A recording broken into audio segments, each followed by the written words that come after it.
तो चलिए आज भारत के भूगोल को थोड़ा और करीब से समझते हैं। मतलब दुनिया के नक्शे पर भारत असल में है कहाँ और इसकी ये लोकेशन हम सब की जिंदगी पर क्या असर डालती है। तो सबसे बुनियादी सवाल से शुरू करते हैं, है ना? आखिर इस पूरी पृथ्वी पर इंडिया है कहाँ? तो देखिए, भारत की लोकेशन है नॉर्दर्न ईस्टर्न हेमिस्फीयर में। मतलब अगर हम ग्लोब को दो हिस्सों में बांटे तो भारत इक्वेटर के ऊपर यानी उत्तरी गोलार्ध में है और प्राइम मेरिडियन के पूर्व में यानी पूर्वी गोलार्ध में है।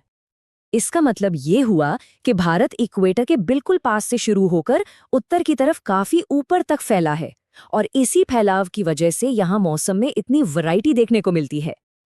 और ये तो हुई उत्तर दक्षिण की बात। पूरब से पश्चिम तक भी इसका फैलाव कुछ कम नहीं है। करीब करीब 30 डिग्री लॉन्गिट्यूड का फासला है एक कोने से दूसरे कोने तक। अच्छा, ये डिग्री और लॉन्गिट्यूड तो ठीक है, पर असल में जमीन पर इसका मतलब क्या निकलता है? आइए अब भारत के साइज पर एक नजर डालते हैं। तो देखिए, भारत का कुल एरिया है 32,87,000 वर्ग किलोमीटर से भी ज्यादा। सोचिए ये कितना बड़ा एरिया है। लेकिन यहाँ एक मजेदार बात है। सुनने में ये एरिया बहुत बड़ा लगता है, पर अगर पूरी दुनिया की जमीन से तुलना करें तो ये सिर्फ 2.43% ही है ना कमाल की बात? और इसी एरिया के हिसाब से भारत दुनिया का 7वां सबसे बड़ा देश बन जाता है। पर जब बात आबादी की आती है तो कहानी एकदम बदल जाती है। दुनिया की कुल आबादी का 17.5% हिस्सा भारत में रहता है। मतलब दुनिया के हर 100 लोगों में से लगभग 18 भारतीय हैं। चलिए अब दो बहुत ही जरूरी काल्पनिक रेखाओं की बात करते हैं।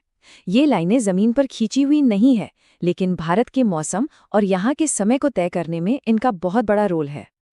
तो एक है कर्क रेखा, जो भारत को लगभग 2 अलग-अलग क्लाइमेट जोन में बांट देती है, एक ट्रॉपिकल और दूसरा सब ट्रॉपिकल। और दूसरी है इंडियन स्टैंडर्ड मेरिडियन, वो लाइन जो ये तय करती है कि पूरे देश में हर किसी की घड़ी में एक ही टाइम हो। ठीक है, तो अब भारत के एक्सट्रीम पॉइंट्स को देखते हैं। मतलब देश के चारों कोनों तक एक नज़र डालते हैं कि ये कहाँ से कहाँ तक फैला है।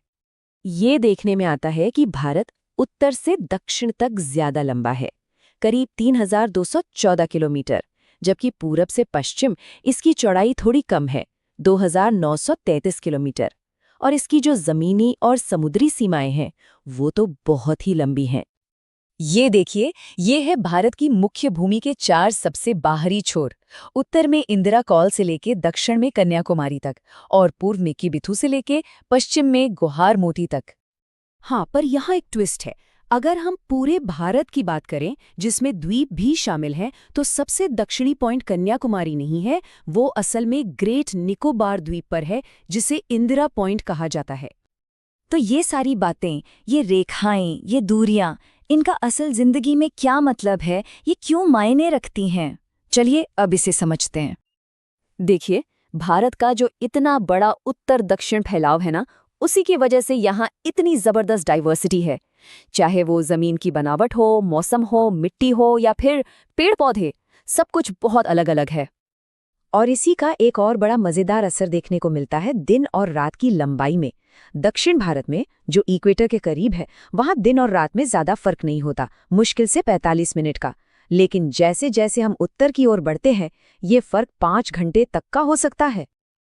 अब आते हैं पूरब पश्चिम वाले फैलाव पर। इसके कारण देश के 2 कोनों के लोकल टाइम में करीब 2 घंटे का अंतर आ जाता है। मतलब जब अरुणाचल प्रदेश में सूरज उगता है तो गुजरात में अभी भी रात होती है। ये काम कैसे करता है?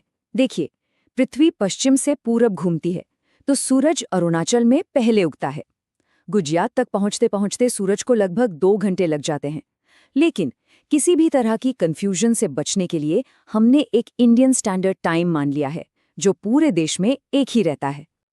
और यहीं से एक बहुत बड़ा सवाल खड़ा होता है, जिस पर आज भी बहस होती है कि क्या इतने बड़े देश में, जहां सूरज उगने में 2 घंटे का फर्क है, एक से ज्यादा टाइम जोन होने चाहिए